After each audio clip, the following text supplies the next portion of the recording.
บริษัท SNK Lao Corporation Show Limited สนับสนุนงานยางฉลองวันโอลิมปิกสากลครบรอบ131 ปี เพื่อเป็นการร่วมเฉลิมฉลองวันกีฬาของมวลมนุษย์โลกหรือวันโอลิมปิกสากลที่จะหมุนเวียนครบรอบ131 ปี คือวันที่23 มิถุนายน 2025 นี้ บริษัท SNK Lao Corporation Show Limited นำโดยท่านคิมบูยอน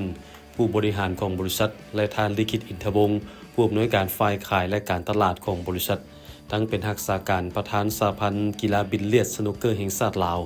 ได้มอบเงินสนับสนุนงานดังกล่าวจำนวน20ล้านกีบกล่าวรับโดยท่านแสงพรพ้นอามาตย์รองประธานเลขาธิการคณะกรรมการโอลิมปิกแห่งชาติลาวและท่านภูวรรณวงศ์สุทธินายคังคณะกรรมการโอลิมปิกแห่งชาติ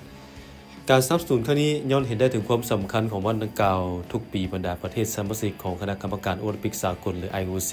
ในทั่วโลกได้ร่วมกันจัดกิจกรรมยางหรือแลนเพื่อเต้าร่วมความสามัคคี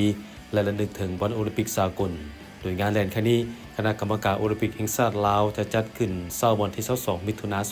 2025ที่สวนประตูไซนครหลวงวิจันทร์